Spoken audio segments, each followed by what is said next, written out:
Madison wanted to go with me. She always wants to go with me. And she had gotten in the back seat behind me. So we were on the main street in Miles. And since I had the trailer, I couldn't park right there. So I was gonna have her run in the store before they closed. And she hopped out and she was gonna cross the street to go into the store. And I thought she had already gone. And I pulled forward and I didn't know that she was still standing in front of the wheels. And so that knocked her down and it drug her.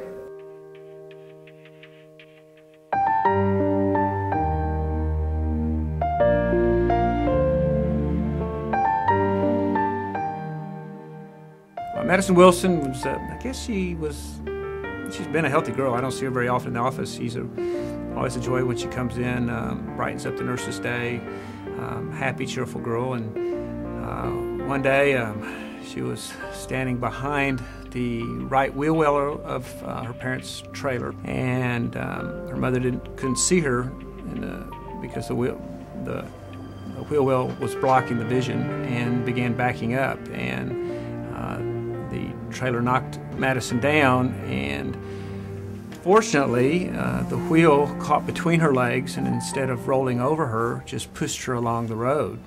It was by the grace of God, I guess, whacking me upside the head. I don't know that the screaming that I saw her in the mirror, and so stopped. Had to back up. I had to back up to get off of her, and at first we were going to wait for the ambulance, but obviously we were fearful of what internal damage might have been done. We were scared to wait too long, and so thankfully Shannon is right there. I think we were there in 15 minutes or less. I don't know if we should say that, but so we just went straight to Shannon. The wheel had broken her pelvis, and needless to say, being pushed along the road, she had quite a bit of scrapes or abrasions, we call them. In fact, in some cuts, some required some sutures. Madison had extensive wounds over the lower front portion of her body and then down on both thighs. Pretty extensive, fairly deep, and they were caused by a dragging on the ground, as well as the basically blunt trauma to her body. Wound care for Madison was hell. There's just no other word.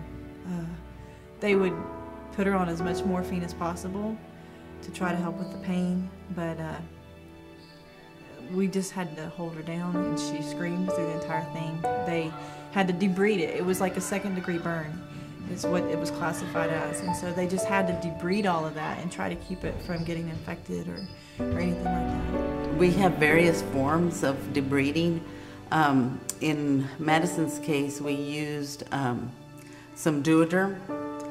It's a type of debridement dressing that we lay on the wound, but it's necessary that we take it off each day, because as we remove that dressing, it brings that dead tissue off with it. It was very tough for her to get around, particularly the first couple of days, and those were the toughest for her. But her parents were there 24/7. We both coach, and so we have crazy schedules, and it was in the middle of basketball season for us. The community just was amazing. They're an amazing community to be a part of. They came out of the woodwork asking, when do we need to get your kids, what do we need to do, bringing food, and the nurses just kept commenting on all the stuff in her room.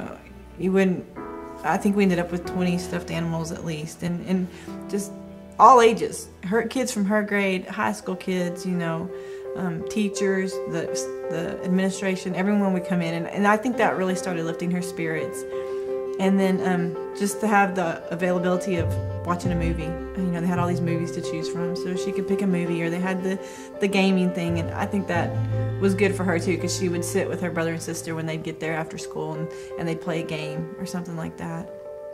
Madison was in a wheelchair for, I guess, 2 months, and then after that she was on crutches, and she was on crutches until mid-May.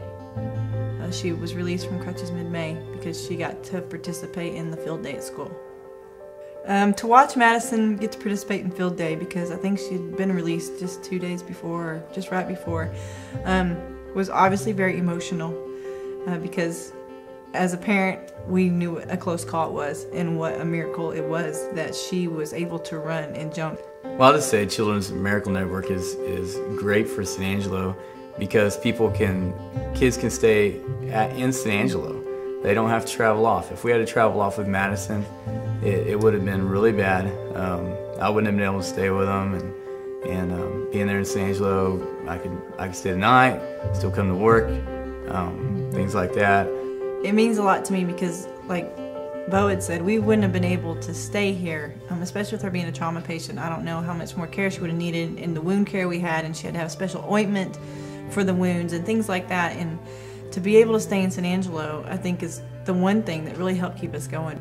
I think one of the things that benefited Madison was the fact that she was able to be brought to the region's only level 3 trauma center that's designated by the state as a trauma center.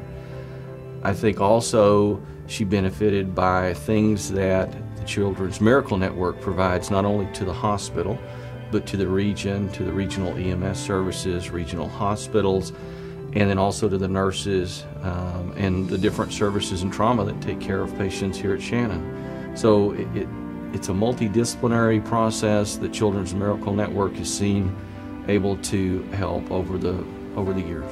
Well, Madison is a miracle kid because the accident was what could have been a very severe and life-threatening. Being knocked down by a vehicle that large and not being crushed was just a miracle in of itself that she's still here. She fought the injuries well. It's a miracle to only be here 1 week, considering what happened then. So we consider Madison one of our special miracle children.